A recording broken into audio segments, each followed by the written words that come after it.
Assalamualaikum warahmatullahi wabarakatuh. Bertemu lagi kita di perkuliahan manajemen operasional. Nah, untuk hari ini kita akan membahas bab terakhir, yaitu bab 17 tentang pemeliharaan dan keandalan. Nah, ini adalah bab terakhir kita. Setelah itu nanti kalian akan mempresentasikan perusahaan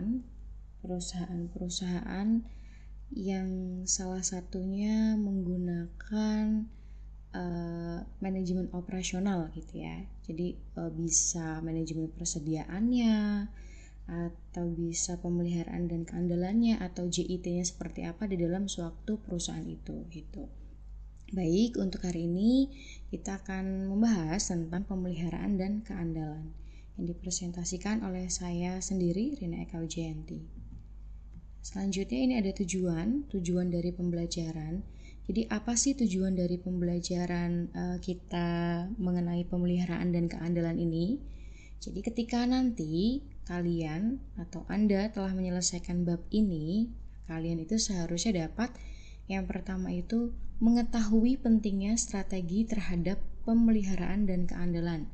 Jadi seberapa penting strategi terhadap pemeliharaan dan keandalan di suatu perusahaan. Yang kedua, mengetahui pengertian dari keandalan. Yang ketiga, dapat menentukan waktu rata-rata di antara kegagalan atau yang biasa disebut dengan MTBF atau mean time between failure gitu. Itu yang artinya dengan MTBF. Yang keempat, dapat mengetahui tentang apa itu pemeliharaan dan bagaimana cara mengimplementasikan pemeliharaan pencegahan gitu. Jadi bagaimana caranya mengimplementasikan pencegahan pada pemeliharaan itu gitu. Yang kelima, mengetahui kapabilitas perbaikan dan pemeliharaan yang otonom. Nah, ini adalah kelima tujuan pembelajaran kita mengenai bab pemeliharaan dan keandalan. Nah, selanjutnya ini ada contoh kasus atau salah satu contoh perusahaan di mana perusahaan ini memiliki keunggulan kompetitif di bidang pemeliharaannya begitu. Nah, ini adalah nama perusahaannya itu Orlando Utility Commission atau OUC gitu.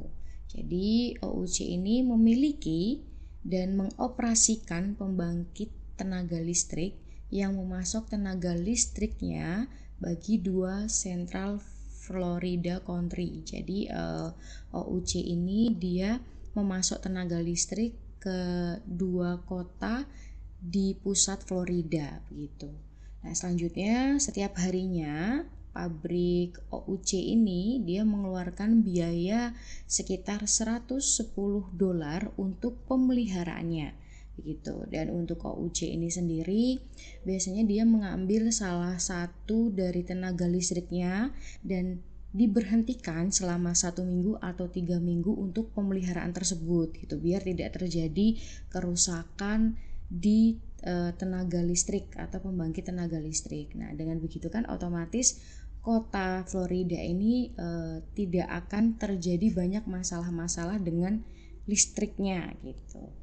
Dan yang ketiga itu biaya pemadaman itu tak terduga. Jadi biaya pemadamannya itu sekitar $350.000 dan $600.000 per harinya. Itu untuk biaya pemadaman yang tak terduga gitu. Apabila ada kerusakan gitu ya. Nah, cuman kan ini si OUC ini dia sudah berusaha melakukan pemeliharaan terhadap alat-alat tenaga listriknya. Selanjutnya yang keempat ada para pekerja menemukan rotor blade yang retak. Jadi ada beberapa alat begitu yang retak. Nah, yang dapat menghancurkan senilai $27 juta perlengkapan. Jadi apabila para pekerjanya itu menemukan salah satu peralatan yang retak atau rusak gitu, nah itu dia bisa rugi atau bisa menghancurkan $27 juta dolar perlengkapan. Nah, ini adalah salah satu contoh bagaimana OUC ini memiliki keunggulan kompetitif di pemeliharaannya begitu. Nah, selanjutnya ini ada pengertian pemeliharaan dan keandalan, di mana pemeliharaan itu adalah semua kegiatan yang terlibat dalam menjaga peralatan sistem dalam rangka kerja. Jadi yang menjaga pemeliharaan itu tidak hanya karyawan yang berada di peralatan itu, tetapi yang bertanggung jawab juga mandornya, terus manajernya. Jadi semua itu berhak ikut andil terhadap pemeliharaannya. Makanya saya ulang sekali lagi, pemeliharaan ini adalah semua kegiatan yang terlibat dalam menjaga peralatan sistem dalam rangka kerja. Kalau untuk keandalan ini sendiri adalah probabilitas bahwa mesin akan berfungsi dengan baik untuk waktu yang ditentukan. Jadi probabilitas ini merupakan peluang begitu. Peluang bahwa mesin itu akan berfungsi dengan baik untuk waktu yang ditentukan. Jadi memang setelah diadakan pemeliharaan itu, nah sebaiknya sumber dayanya atau orang-orang yang berada di perusahaan itu melakukan keandalan atau melihat peluang nih bahwa mesin ini nih akan terus berfungsi dengan baik, semisalnya dengan jangka waktu 1 minggu atau 1 tahun begitu. Jadi dengan waktu yang ditentukan. Nah, ini adalah pengertian dari pemeliharaan dan keandalan. Nah, selanjutnya, seberapa penting sih strategi pemeliharaan dan keandalan? Dan sebenarnya tujuannya apa kok harus diadakan strategi pemeliharaan dan keandalan? Jadi memang strategi pemeliharaan dan keandalan itu sangat penting di suatu perusahaan. Nah, kenapa? Karena dengan adanya pemeliharaan dan keandalan, maka alat-alat atau peralatan-peralatan produksi itu bisa terkontrol begitu, bisa dilihat sebenarnya sudah mulai harus diganti atau tidak gitu. Nah, tujuan pemeliharaan dan keandalan ini adalah untuk menjaga kemampuan sistem itu sendiri gitu. Jadi untuk melihat seberapa lama atau seberapa kuat alat produksi untuk memproduksi produk di suatu perusahaan itu mampu bertahan begitu. Ini adalah pentingnya strategi pemeliharaan dan keandalan. Nah, tujuan pemeliharaan dan keandalan itu sendiri. Nah, selanjutnya ini ada kegagalan memiliki efek yang luas pada kinerja perusahaan. Jadi apabila perusahaan itu tidak memakai strategi pemeliharaan dan keandalan, nah itu dapat dipastikan akan adanya sebuah kegagalan. Nah, kegagalan ini memiliki efek yang luas pada kinerja perusahaan. Contohnya itu adalah operasi. Nah, operasi pada saat melakukan proses produksi itu akan terhambat gitu. Reputasi, yang kedua adalah reputasi, yang ketiga profitabilitas. Nah, profitabilitas ini lebih ke profitnya. Profitnya itu akan menurun dengan adanya kegagalan. Yang keempat, ada pelanggan yang tidak puas. Nah, ini karena adanya kegagalan tersebut, otomatis bisa jadi produk yang sudah disajikan ke pelanggan itu merupakan produk yang gagal gitu. Ada salah satu produk yang gagal. Yang kelima, karyawan menganggur. Banyaknya karyawan menganggur karena ada kerusakan dari alat begitu ya, karena tidak adanya pemeliharaan dan keandalan. Dan yang keenam, keuntungan menjadi kerugian. Jadi seharusnya untung menjadi rugi karena tidak adanya pemeliharaan tersebut. Dan yang terakhir, berkurangnya nilai investasi dalam pabrik dan peralatan gitu. Jadi untuk nilai investasi dalam pabrik dan peralatan itu berkurang gitu, karena tidak adanya pemeliharaan ini gitu, sehingga menyebabkan peralatannya itu menjadi rusak dan menyebabkan sebuah kegagalan. Nah, selanjutnya ini ada taktik penting. Nah, taktik penting di keandalan dan pemeliharaan. Jadi kalau taktik pentingnya di keandalan itu yang pertama, meningkatkan komponen individu. Jadi meningkatkan komponen individu ini lebih membuat SDM-nya per individunya itu memiliki kompeten yang tinggi di dalam keandalan atau melihat seberapa penting keandalan di dalam suatu alat begitu. Dan yang kedua memberikan kelebihan. Dan yang untuk pemeliharaan, taktik pentingnya ini menerapkan atau meningkatkan pemeliharaan pencegahan. Dan yang kedua, meningkatkan kemampuan atau kecepatan dalam perbaikan. Jadi apabila ada alat yang rusak gitu atau mengalami kebocoran misalnya gitu. Nah, itu cepat-cepat harus dilakukan perbaikan biar tidak mengefek pada pekerjaan yang lain gitu, sehingga bisa diatasi dengan cepat. Ini untuk taktik penting dari keandalan dan pemeliharaan. Selanjutnya ini ada manajemen pemeliharaan. Nah, manajemen pemeliharaan ini yang pertama ada keterlibatan karyawan. Nah, di sini ada keterlibatan karyawan yang warna merah. Yang warna biru ini ada prosedur pemeliharaan dan keandalan, dan yang warna biru muda ini adalah hasil. Nah, ini adalah ketiga manajemen pemeliharaan. Kalau untuk keterlibatan karyawan itu yang pertama bermitra dengan personil pemeliharaan. Jadi karyawan itu harus bermitra atau bekerja sama dengan orang atau seseorang yang sudah mahir di dalam pemeliharaan, mengatasi pemeliharaan sebuah alat gitu. Yang kedua, pelatihan keterampilan. Nah, pelatihan ini harus diadakan oleh perusahaan supaya karyawannya itu memiliki keterampilan dalam pemeliharaan peralatan yang mereka gunakan. Yang ketiga, ada sistem penghargaan. Jadi sistem penghargaan ini lebih ke siapa saja karyawan yang telah melakukan pemeliharaan, nah itu akan diberikan reward oleh perusahaan gitu, sehingga karyawan ini tidak bosan dalam melakukan pemeliharaan di alat-alat dalam perusahaan tersebut gitu. Dan yang keempat, pemberdayaan karyawan. Ini untuk keterlibatan karyawan. Yang kedua, ini ada prosedur pemeliharaan dan keandalan. Jadi prosedur pemeliharaan dan keandalan itu yang pertama adalah membersihkan alat-alat yang telah digunakan atau pada saat produksi itu sudah selesai, nah peralatannya itu dibersihkan. Yang kedua, memonitor dan sesuaikan. Jadi memonitor dan menyesuaikan ke awalnya gitu. Yang ketiga, membuat perbaikan kecil. Jadi apabila ada kerusakan, langsung dilakukan perbaikan kecil. Dan yang keempat, catatan secara terkomputerisasi. Jadi harus ada catatan yang nantinya dilakukan secara komputerisasi atau melalui komputer begitu. Nah, hasilnya apa sih dari keterlibatan karyawan dan prosedur pemeliharaan dan keandalan ini? Nah, hasilnya itu adalah menurunkan persediaan. Yang pertama, yang kedua meningkatkan kualitas dari produksi, yang ketiga meningkatkan kapasitas, yang keempat reputasi atas kualitas tersebut, yang kelima peningkatan secara terus-menerus, jadi peningkatan perbaikan secara terus-menerus, dan mengurangi variabilitas, jadi mengurangi banyaknya macam-macam dari produksi tersebut.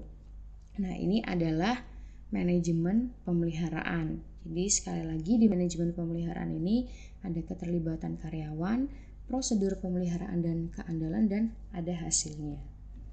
Nah, selanjutnya ini ada keandalan. Jadi keandalan ini masuk ke rumus ya kita. Jadi untuk keandalan ini bisa kalian lihat di buku kalian itu ada di halaman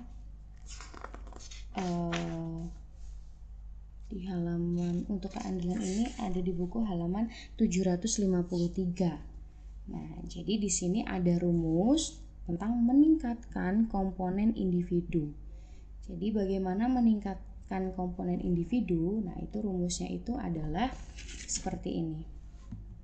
Nah, rumusnya adalah RS. Nah, RS ini sama dengan R1 dikali R2 dikali R3 dan seterusnya gitu. Dimana untuk RS ini adalah R totalnya gitu ya.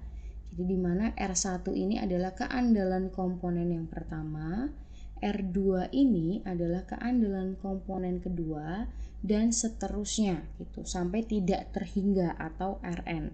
Nah, ini rumus dari keandalan bagaimana kita cara kita meningkatkan komponen individu.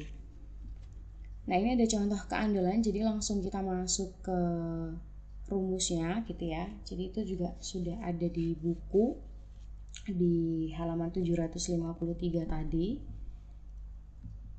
Nah, jadi di sini itu ada ini tuh sama aja kayak barisan gitu ya. Jadi R1 ini dianya ada 0,90 atau 90, R2-nya ini 0,80 atau titik 80, dan R3-nya ini adalah 0,99 gitu. Nah, terus menuju ke RS. Keandalan prosesnya itu berarti adalah RS sama dengan R1, karena ini R-nya hanya 3, jadi yang rumus dimasukkan juga 3. R1 dikali R2 dikali R3 sama dengan 0,90 dikali 0,80 dikali 0,99 sama dengan itu hasilnya adalah 0,7128 atau kita bulatkan menjadi 0,713. Nah, atau 71,3%. Ini untuk persennya. Nah, ini adalah contoh dari keandalan gitu di halaman 753. Jadi R1, R2, R3 tinggal dikalikan. Nah, hasilnya berapa itu dipersenkan begitu. Ini untuk contoh keandalan. Nah, selanjutnya ini juga ada contoh berikutnya. Kalau ini bisa kalian lihat di halaman sebaliknya, di halaman 754. Jadi ini adalah rumus tingkat kegagalan produk atau yang biasa disebut dengan FR. Jadi satuan ukuran dasar untuk keandalan. Nah, ini tingkat kegagalan produk. Jadi nanti kita akan coba menghitung tentang kegagalan sebuah produk. Nah, di sini ada dua rumusnya, ada FR persen dan FRN. Jadi di mana FR persen ini itu adalah tingkat kegagalan produk persen di antara total jumlah produk yang diuji. Untuk FR persen itu artinya itu. Saya ulangi lagi. Untuk FR persen ini itu artinya adalah tingkat kegagalan produk persen di antara total jumlah produk yang diuji. Nah, untuk rumusnya itu sama dengan, saya coba tulis. Nah, rumusnya itu adalah jumlah kegagalan dibagi jumlah unit yang diuji dikali dengan 100%. Ini untuk rumus dari FR persen. Kalau untuk FRN, nah itu rumusnya adalah jumlah kegagalan dibagi jumlah unit per jam waktu operasi. Nah, untuk FRN ini dia adalah jumlah kegagalan selama satu periode waktu. Begitu. Jadi saya ulangi. Kalau untuk FR persen ini adalah tingkat kegagalan produk persen di antara total jumlah produk yang diuji. Kalau untuk FRN ini adalah jumlah kegagalan selama satu periode waktu. Nah, untuk FRN ini itu rumusnya adalah jumlah kegagalan dibagi jumlah unit jam waktu operasi. Nah, untuk rata-ratanya, rata-rata waktu antara kegagalannya itu adalah MTBF atau mean time between failure sama dengan 1 dibagi FRN saja. Ini untuk rata-rata waktu antara kegagalan. Nah, langsung kita masuk ke contoh soalnya. Nah, contoh soalnya itu seperti ini. Contoh tingkat kegagalannya. Jadi di buku itu sudah ada soalnya ya di halaman 754. Jadi 20 unit AC yang dirancang untuk digunakan di pesawat ulang-alik NASA beroperasi selama 1000 jam. Satu gagal setelah 200 jam dan satunya setelah 600 jam. Jadi di sini ada dua kegagalan. Yang pertama satu kegagalan setelah 200 jam dan yang kedua itu kegagalannya adalah setelah 600 jam. Nah, untuk awal pertama yang kita cari adalah FR persennya. FR persennya itu sama dengan jumlah kegagalan atau 2, karena ada 2 kegagalan, dibagi dengan 20 dengan jumlah unit yang diuji. Kan 20 unit yang diuji, jadi 20 dibagi 2 dibagi 20 dikali 100% sama dengan 10%. Ini untuk FR persennya. Nah, untuk total waktunya itu adalah pesawat ini beroperasi selama 1000 jam. Nah, 1000 jam ini dikali dengan jumlah unit yang diuji atau 20 unit. Nah, sama dengan 20.000 unit per jam. Ini untuk total waktunya. Selanjutnya untuk FR per N-nya, berarti rumusnya tadi kan dia adalah jumlah kegagalan. Jumlah kegagalannya ada 2. Ada yang ini tadi ya, setelah 200 jam dan setelah 600 jam. Dibagi jumlah unit. Jumlah unitnya itu adalah ini, kita pakai yang baru. Jumlah unitnya adalah 20.000 dikurang dengan jam waktu operasional dikurang dengan 1200 gitu, dengan 1200. Nah, sama dengan ini hasilnya itu adalah 0,000106 kegagalan per unit per jamnya gitu ya. Jadi ini untuk hasil dari FR per N-nya gitu. Selanjutnya itu adalah kita mencari MTBF-nya. Jadi MTBF-nya ini itu adalah sama dengan 1, kan rumusnya tadi dia adalah 1 dibagi FR per N gitu ya. Jadi 1 dibagi 0,000106. Hasilnya adalah 9.434 jam. Nah, ini contoh tingkat kegagalannya. Jadi tingkat kegagalan per perjalanan FR atau FRN 24 jam dikali 6 hari per perjalanan. Jadi FR ini sama dengan 0,000106 dikali 24 dikali 6. Jadi FR-nya ini sama dengan 0,153 kegagalan per perjalanan. Ini untuk contoh tingkat kegagalan. Nah, selanjutnya memberikan kelebihan. Ini adalah contoh memberikan kelebihan. Jadi menyediakan komponen cadangan untuk meningkatkan keandalan. Nah, itu rumusnya adalah, kalian bisa lihat di buku di halaman 755.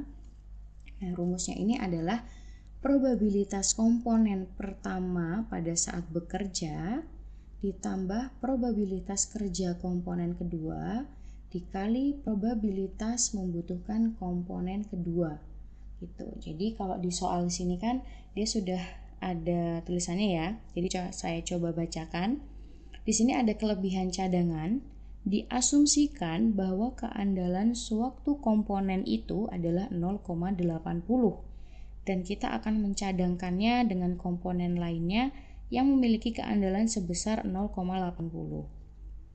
Keandalan yang dihasilkan adalah probabilitas dari komponen kerja yang pertama ditambah probabilitas komponen kerja cadangan dikalikan dengan probabilitas komponen cadangan yang diperlukan. Jadinya 1 dikurang 0,8 sama dengan 0,2. Oleh karena itu, nah rumusnya adalah seperti ini. Jadi probabilitas komponen pertama bekerjanya itu adalah 0,8, sudah ada di soal, ditambah probabilitas kerja komponen kedua itu adalah 0,8 dikali 1 dikurang 0,8. Nah, hasilnya adalah 0,8 ditambah 0,16 sama dengan 0,96 begitu. Ini untuk contoh dari memberikan kelebihan. Nah, selanjutnya ini ada pemeliharaan. Jadi ada 2 jenis pemeliharaan di sini. Tuh, jadi 2 jenis pemeliharaan ini, yang pertama ada pemeliharaan pencegahan, di mana pemeliharaan pencegahan ini adalah inspeksi dan servis rutin untuk menjaga fasilitas tetap dalam kondisi baik. Itu untuk pemeliharaan pencegahannya. Jadi dia mencegah nih biar peralatan itu tidak terjadi kerusakan gitu. Jadi maka diadakan pemeliharaan pencegahan. Yang kedua, jenis pemeliharaannya ini adalah pemeliharaan kerusakan atau perbaikan darurat atau prioritas pada peralatan yang rusak. Jadi hanya memperbaiki peralatan yang rusak dalam keadaan darurat atau prioritas pada peralatan yang rusak begitu. Ini untuk 2 jenis pemeliharaan. Selanjutnya ada mengimplementasikan pemeliharaan pencegahan. Jadi yang pertama, perlu tahu kapan sewaktu sistem membutuhkan layanan atau kemungkinannya akan gagal. Gitu. Jadi ini salah satu implementasi pemeliharaan pencegahan dengan cara kita harus perlu tahu. Jadi sewaktu sistem itu membutuhkan layanan atau kemungkinan akan gagal. Yang kedua, tingkat kegagalan awal yang tinggi dikenal sebagai kematian bayi. Jadi misalnya ini indikasinya seperti ini. Kalau untuk awal gitu ya, jadi tingkat kegagalan awal yang tinggi itu misalnya bayi baru lahir terus tidak dirawat gitu. Nah, itu bayi itu akan mengalami kematian. Nah, ini juga bisa disebut di pemeliharaan ini. Jadi apabila sewaktu alat itu tingkat kegagalannya tinggi, nah dia bisa mati seperti itu atau tidak bisa digunakan lagi. Yang ketiga, setelah produk mengendap, MTBF umumnya mengikuti distribusi normal. Jadi setelah produk itu mengendap atau diam dalam sewaktu alat, nah makanya MTBF ini umumnya mengikuti distribusi normal. Jadi dia ikut ke arah yang normal gitu. Yang keempat, pelaporan dan penyimpanan catatan yang baik dapat membantu keputusan kapan pemeliharaan preventif harus dilakukan gitu. Jadi pemeliharaan pencegahan tuh kapan harus dilakukan. Nah, itu pada waktu pelaporan dan penyimpanan catatan yang baik itu nantinya akan membantu keputusan pemeliharaan pencegahan tersebut gitu. Harus dilakukan kapan. Gitu. Jadi pada saat alat itu mengalami kerusakan, baru akan mengalami kerusakan dan baru akan diadakan pemeliharaan pencegahan tersebut. Nah, selanjutnya ini ada sistem pemeliharaan terkomputerisasi. Jadi tadi kan ada yang sistem pemeliharaannya tuh harus ditulis secara komputerisasi. Nah, di sini jadi ada 3, ada berkas data, ada pemasukan data, dan ada laporan output atau laporan pengeluaran. Di mana berkas data ini yang pertama adalah berkas perlengkapan dengan daftar suku cadang. Yang kedua, pemeliharaan dan jadwal urutan pekerjaan. Yang ketiga, berkas kumpulan perbaikan yang lalu. Yang keempat, persediaan suku cadang. Dan yang kelima, data personil yang berisi keterampilan dan upah. Ini untuk berkas data. Nah, kalau yang di tengah-tengah ini, yang pemasukan data, itu ada yang pertama permintaan pekerjaan atau pengerjaannya. Yang kedua ada permintaan pembelian. Yang ketiga ada pelaporan waktu. Dan yang terakhir ada kontrak pekerjaan. Ini di pemasukan datanya. Nah, selanjutnya di laporan output atau laporan keluaran ini, yang pertama itu ada laporan persediaan dan pembeliannya. Jadi berapa laporan persediaannya dan berapa laporan pembeliannya. Yang kedua ada daftar suku cadang perlengkapan. Yang ketiga ada laporan kumpulan data mengenai perlengkapan tahun-tahun yang lalu gitu, biar digunakan untuk perbaikan-perbaikan yang ke masa depannya. Itu untuk laporan kumpulan data mengenai perlengkapan tahun-tahun yang lalu. Dan yang keempat analisis biaya, dan yang terakhir ada urutan pengerjaan. Nah, ini adalah sistem pemeliharaan terkomputerisasi. Jadi ada berkas data, ada pemasukan data, dan ada laporan output atau luaran. Nah, selanjutnya ini bagaimana meningkatkan kemampuan perbaikan.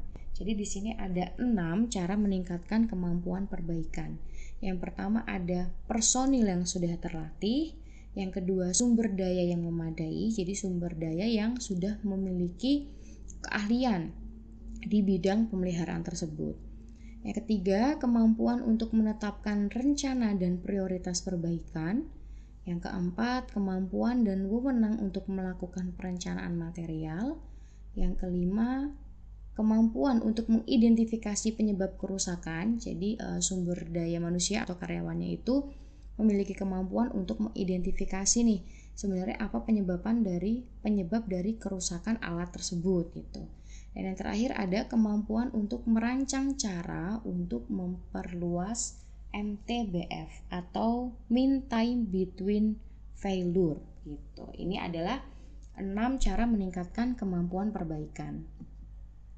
Nah, selanjutnya bagaimana pemeliharaan itu dilakukan gitu. Jadi pemeliharaan itu dilakukan di sini ada gambar. Nah, ini yang pertama ada operator pemeliharaan otonom. Yang kedua ada departemen perawatan. Jadi di sini ada pemeliharaan, operator pemeliharaan, ada departemen perawatan, ada layanan lapangan pabrikan dan layanan depo atau mengembalikan peralatan. Terus yang warna biru ini itu adalah kompetensi lebih tinggi seperti kita pindah ke kanan. Jadi apabila kita itu ingin kompetensinya lebih tinggi berarti kita arahnya ke kanan, ke yang arah biru ini. Nah, kalau yang merah ini atau yang ke kiri itu adalah pencegahan biaya perawatan lebih murah dan semakin cepat semakin kita bergerak ke kiri. Jadi kalau untuk ke kiri, arah ke kiri ini adalah pencegahan biaya perawatannya lebih murah dan semakin cepat kita untuk bergerak. Kalau yang ke kanan ini kompetensinya lebih tinggi seperti kita pindah ke kanan gitu. Jadi untuk kompetensi itu ke kanan, kalau yang ke kiri itu untuk pencegahan. Nah, ini yang ke kiri ini meningkatkan kepemilikan operator, yang kanan ini meningkatkan kompleksitas begitu. Ini untuk bagaimana pemeliharaan itu dilakukan. Selanjutnya ini ada pemeliharaan otonom. Jadi pemeliharaan otonom itu ada 2. Yang pertama, karyawan menerima tanggung jawab untuk, jadi karyawan itu memiliki 5 tanggung jawab. Yang pertama mengamati dari peralatan yang ada di depannya atau digunakan gitu. Terus yang kedua memeriksa apakah ada kerusakan atau kebocoran. Yang ketiga menyesuaikan. Yang keempat membersihkan. Jadi membersihkan setelah digunakan gitu. Jadi kemungkinan biar alat tersebut tuh kembali bersih dan tidak ada mungkin barang-barang atau kalau di pabrik tekstil gitu misalnya kain-kain yang tersumbat di alatnya gitu ya.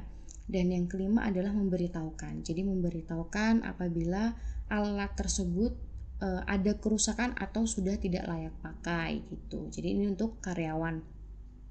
Yang kedua, memprediksi kegagalan, mencegah kerusakan dan memperpanjang usia peralatan gitu. Jadi dengan diadakannya pemeliharaan otonom ini, nah itu otomatis perusahaan itu bisa memprediksi kegagalan, mencegah kerusakan dan memperpanjang usia peralatan tersebut gitu. Ini untuk pemeliharaan otonom. Nah, selanjutnya ini ada pemeliharaan produktif total atau yang biasa disebut dengan TPM. Jadi pemeliharaan produktif total. Jadi ada 4. Yang pertama ini merancang mesin yang andal, mudah dioperasikan dan mudah perawatannya gitu. Jadi sehingga karyawan itu dalam melakukan pemeliharaan tidak malas-malasan gitu ya. Jadi begitu digunakan peralatan itu langsung dibersihkan gitu. Apabila peralatannya itu mudah gitu untuk dilakukan perawatan. Yang kedua, menekankan total biaya kepemilikan saat membeli mesin sehingga layanan dan pemeliharaan termasuk dalam biaya. Yang ketiga, mengembangkan rencana pemeliharaan preventif yang memanfaatkan praktek terbaik dari operator, departemen pemeliharaan dan layanan depot. Dan yang terakhir atau nomor 4, pelatihan untuk perawatan otonom sehingga operator memelihara mesin mereka sendiri dan bermitra dengan personil perawatan.